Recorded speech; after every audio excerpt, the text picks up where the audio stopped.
Bismillahirrahmanirrahim. Assalamualaikum warahmatullahi wabarakatuh. Innal hamdalillah nahmaduhu wa nasta'inuhu wa nastaghfiruh wa na'udzu billahi min shururi anfusina wa min sayyiati a'malina. May yahdihillahu fala mudilla lahu wa may yudlil fala hadiya lahu. Wa asyhadu an la ilaha illallah wahdahu la syarika lah. Wa asyhadu anna Muhammadan 'abduhu wa rasuluh. Allahumma salli wa sallim ala nabiyyina Muhammad wa ala alihi wa sahbihi ajma'in. Amma ba'du, ibu-ibu dan akhwat yang dimuliakan Allah Subhanahu wa taala. Alhamdulillah, segala puji bagi Allah Subhanahu wa taala yang senantiasa mencurahkan nikmat dan karunia-Nya kepada kita. Salat dan salam semoga dan anugerah kepada Allah Subhanahu wa taala kepada Nabi kita Muhammad sallallahu alaihi wasallam. Allahumma shalli ala Muhammad wa ala ali Muhammad. Pada sesi yang kedua setelah solat asar ini, kita kembali menyambung pelajaran kita, yaitu membaca kitab Ad-Da' wad-Dawa, karya Syekhul Islam Ibn Qayyim Al-Jauziyah rahimahullah ta'ala. Terakhir pembahasan kita adalah waktu-waktu dikabulkan doa, lalu adab-adab yang seharusnya kita penuhi, dan lafaz-lafaz doa yang sebagiannya sudah kita sampaikan. Kita masuk ke dalam pembahasan baru, adalah rahasia dari doa.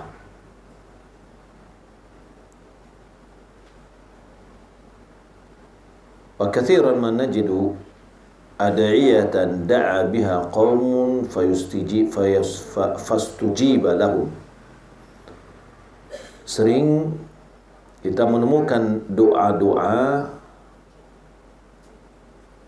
yang sekelompok orang berdoa dengan doa-doa itu lalu dikabulkan doanya. Dan terkadang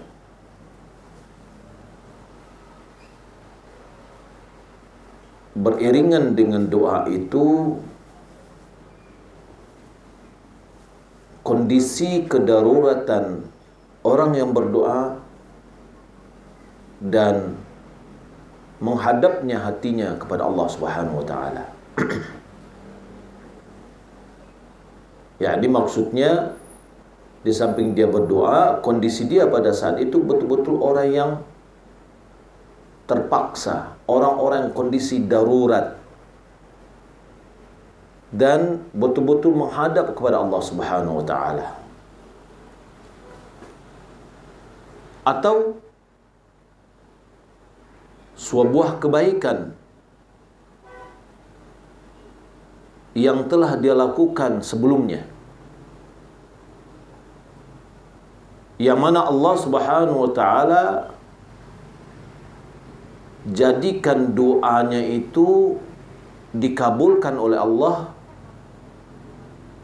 sebagai bentuk syukur atas kebaikan yang dia lakukan.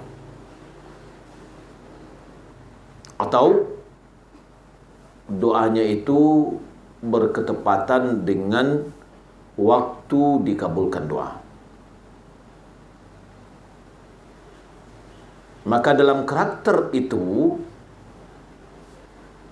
doanya dikabulkan. Maka sebagian orang mengira bahwa rahasia di dalam dikabulkannya doa itu terdapat pada lafaz doa.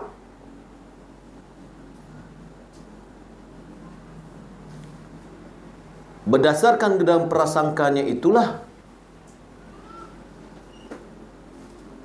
dia mengambil doa tadi, dia ucapkan tanpa memperhatikan perkara-perkara yang bergandengan dengan kondisi orang yang berdoa.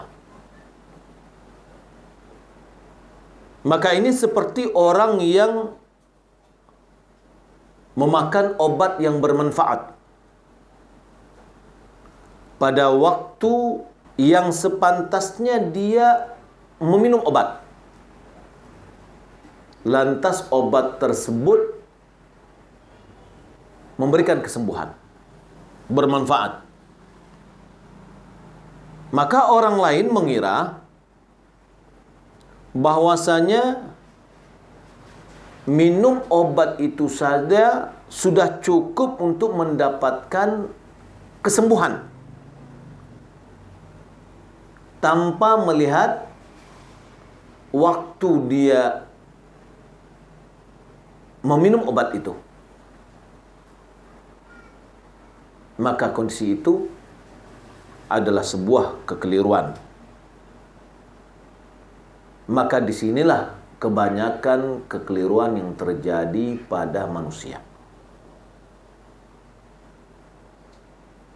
Sampai di sini paham?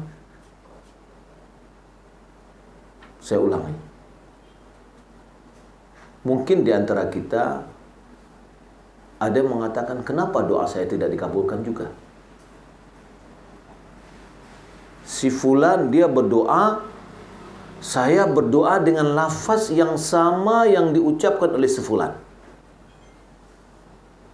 Si fulan doanya dikabulkan. Sementara saya mengucapkan doa yang sama tapi tidak dikabulkan. Kita mungkin kurang memperhatikan bahwa doa yang diucapkan oleh yang berdoa tadi tidak hanya sebatas lafaz doa,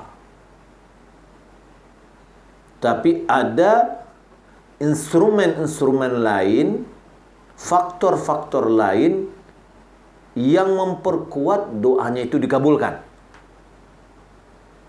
Di antaranya kondisi dia yang sudah terjepit. Kalau orang sudah terjepit gimana? Dia hanya menyerah diri kepada Allah semata. Diiringi dengan doa, dikabulkan doanya. Atau kondisi dia betul-betul berharap hanya kepada Allah,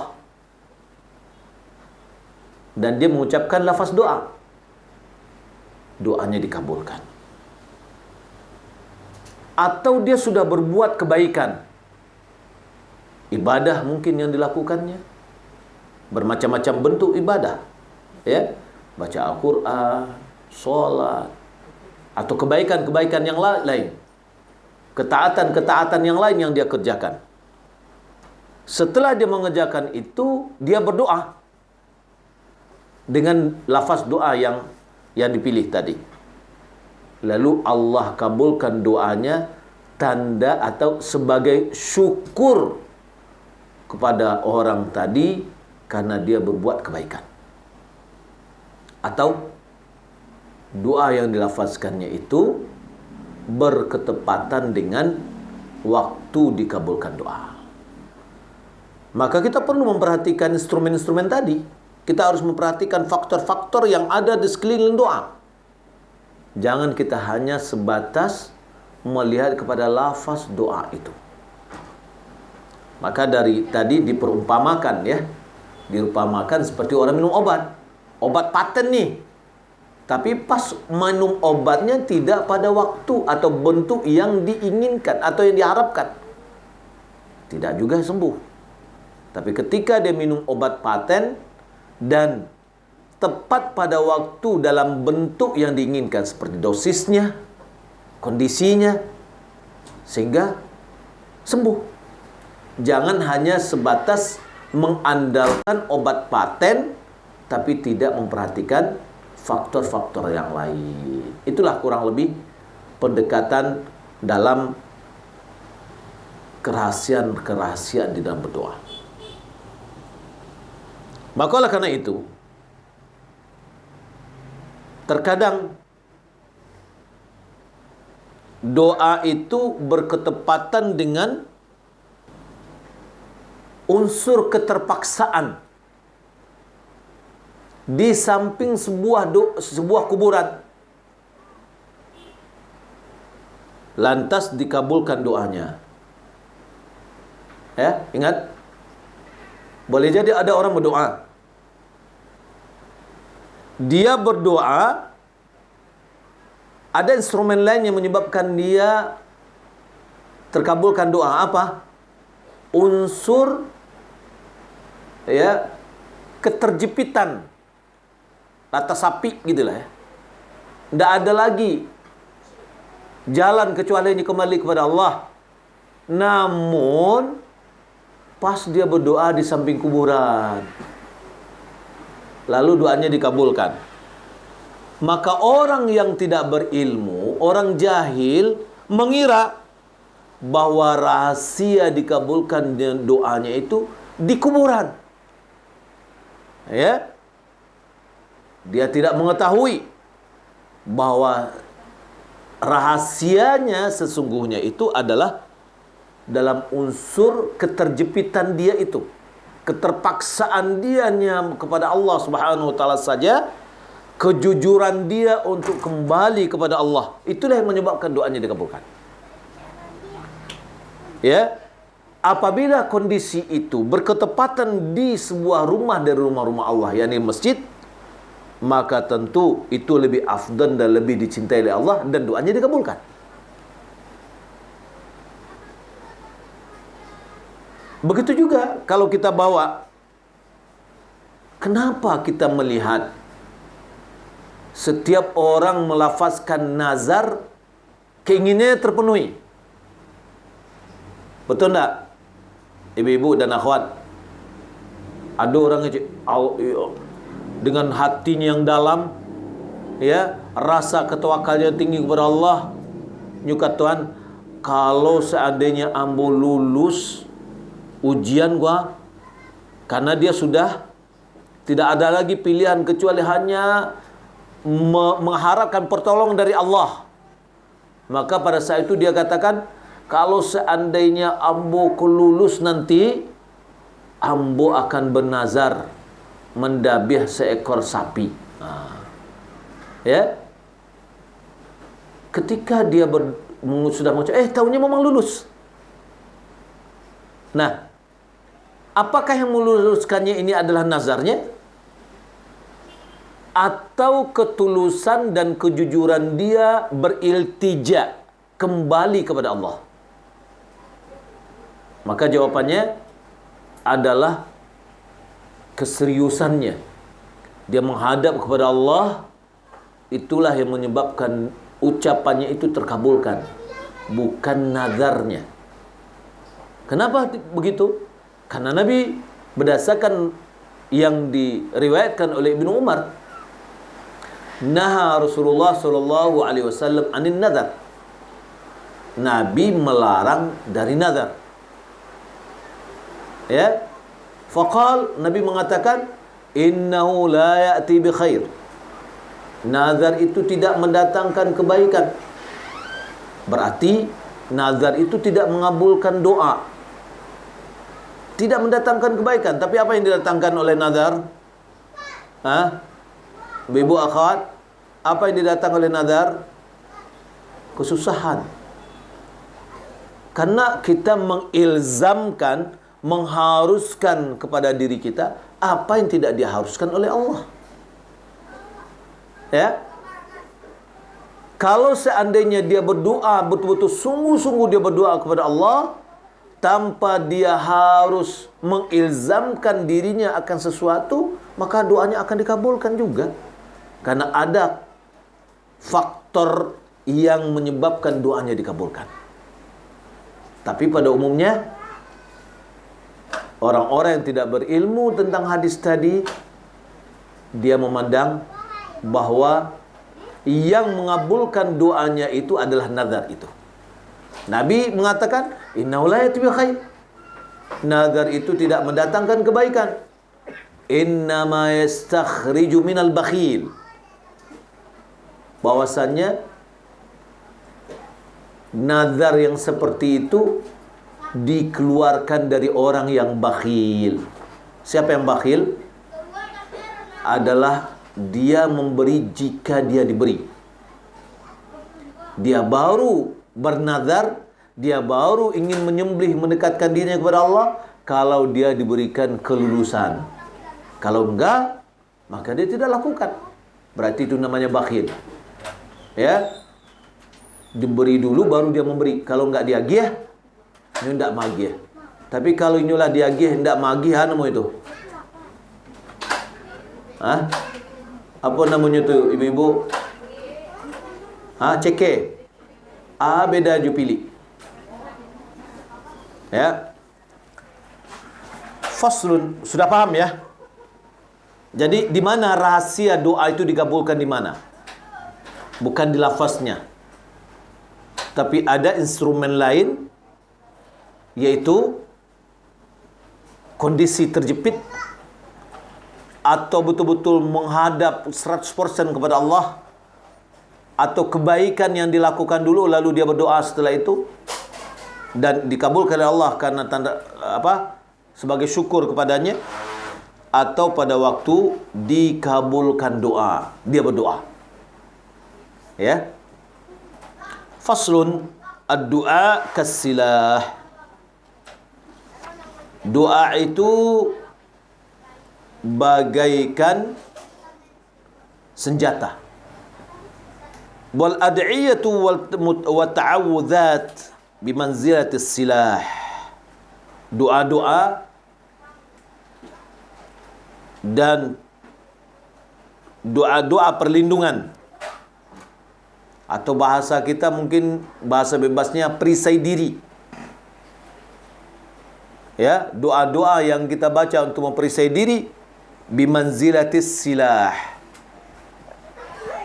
sama seperti senjata. Wasilahu bidharibihi la bihaddihi faqat. Senjata itu kapan baru bisa bermanfaat senjata itu? Ibu-ibu, kapan senjata itu bermanfaat?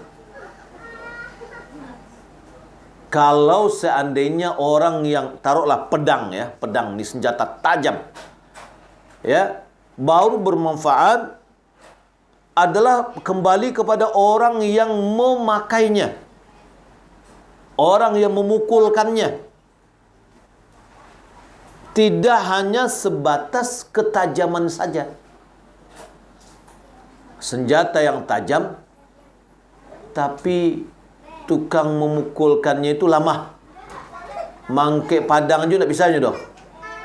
Bagaimana dia bisa membunuh musuhnya? Kan gitu ya. Ketika dia berperang.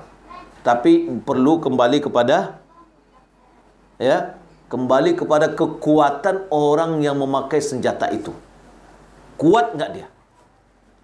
Famata kana silahu silahan taman la afata bihi was-sa'idu sa'idun qawiyyun wal mani'u mafqudun hasalat bihi kinayatu fil adu. Wa mata takhallafa wahid min hadhihi thalatha takhallafa at-ta'thir. Sebutkan di sini ya. Kapan senjata itu adalah senjata yang sempurna, yang tidak ada aib sama sekali. Berarti betul-betul tajam, setajam-tajamnya. Besinya adalah besi pilihan. Ini apa? Syarat pertama. Yang kedua, was-sa'idu sa'idun qawi. Pangkal lengan itu adalah lengan yang menghunusnya, atau yang memukulkannya adalah lengan yang kuat. Berarti ada senjata atau kekuatan. Wal mani'u mafqud. Ya. Yang menghalangi tidak ada. Jadi kalau kita lihat misalkan orang berperang nih. Senjatanya tajam. Orang yang memakai senjata ini kuat sekali. Musuhnya tidak pakai tameng, tidak pakai baju besi. Ya, tidak pakai baju besi karena baju besi bisa menghambat senjata itu mengenai tubuh musuh. Wal mani'u mafqud, penghalangnya tidak ada. Hasalat bihil kinayatu fil adu, maka berhasillah untuk melukai musuh. Ya, senjata tajam, tenaga tidak ada, bisa tidak melukai? Enggak bisa. Senjata tajam, tenaga kuat, tapi taunya musuhnya berbaju besi, bisa enggak melukai musuh? Juga tidak. Senjata kekuatan kuat, musuh tidak pakai baju besi, tapi pisaunya maja. Maja ya. Tumpul, tidak tajam. Bisa enggak melukai? Juga enggak bisa melukai. Ya. Maka disebut ini, wa mata takhallafa wahid min hadhihi thalatha. Kapanpun satu di antara tiga instrumen ini hilang, satu di antara tiga, maka tidak ada takhallafat ta'thir, maka tidak memberikan pengaruh. Ya. Fa idza kana ad-du'a fi nafsihi ghair salih. Dia baru tadi diberikan perumpamaan. Doa itu sama senjata, sama seperti senjata. Doa sama seperti senjata. Apabila doa itu sendiri tidak baik, berarti di senjatanya ada aib doanya, ya. Awid da'i lam yajma' baina qalbihi wa lisanihi fi du'a. Atau si da'i atau seorang yang berdoa tidak ada kombinasi antara hati dengan lidahnya. Hati indah ke mama, lidahnya mengecek juga. Ya, tapi tidak bersatu. Tidak ada kombinasi antara hati dengan lidah di dalam berdoa. Au kana thamma mani'un minal ijabah, atau ada faktor penghalang dari dikabulkan doa. Apa contohnya? Memakan harta yang haram, riba, dan yang lainnya. Lam yahsulil athar, maka pengaruh dari doa itu pun tidak ada. Maka oleh karena itu, ibu-ibu dan akhwat yang dimuliakan oleh Allah Subhanahu wa taala, harus terkumpul 3 poin ini. 3 komponen ini. Ya. Yang pertama, doanya harus soleh. Doanya doa yang baik.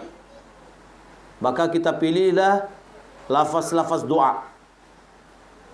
Yang kedua, kondisi orang berdoa hendaklah kuat.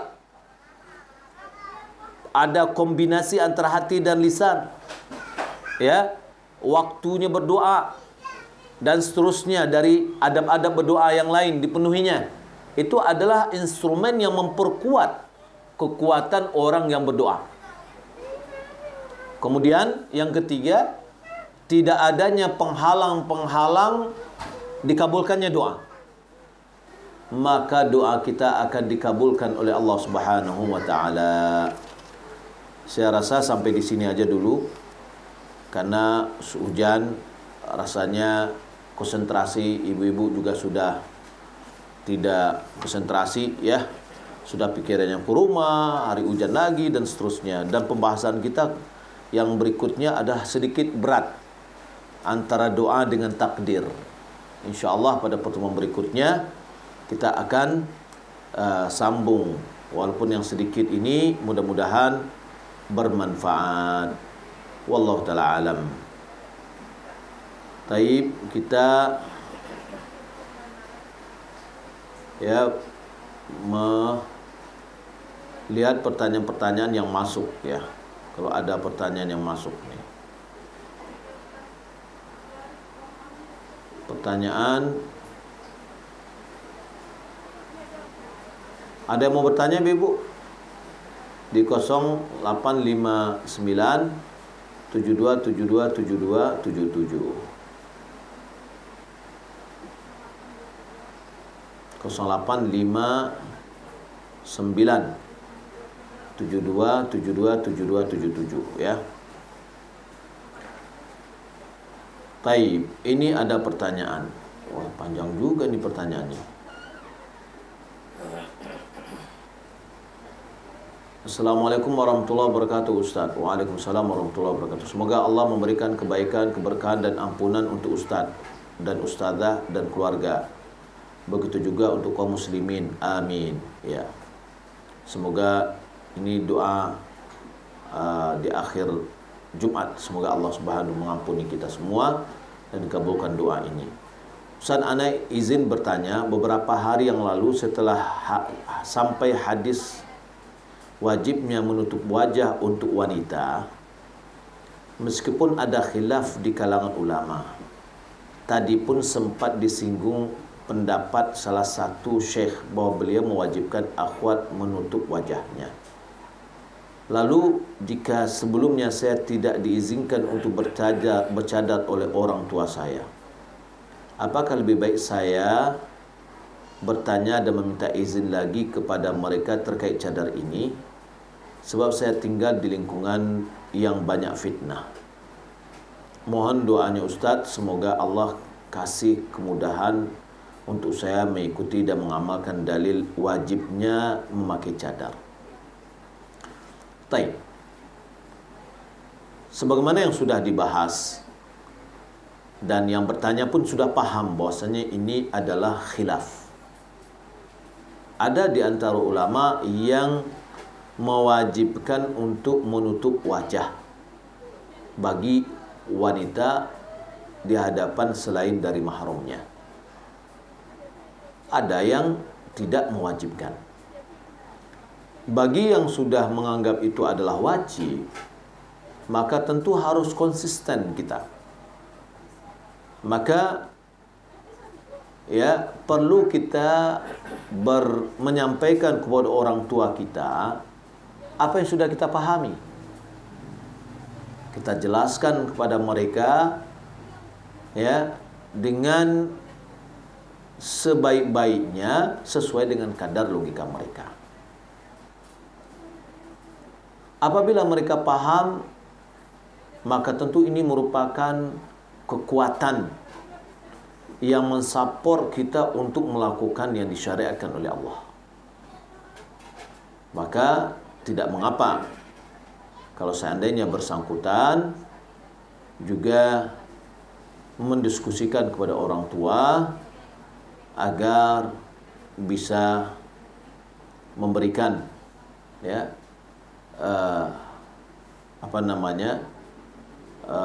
semangat di dalam menjalankan apa yang telah diperintahkan oleh Allah dan Rasulnya sesuai yang telah dipahami. Wallahu ta'ala alam. Baik, saya rasa ya sampai di sini dulu. Ya, mudah-mudahan bermanfaat.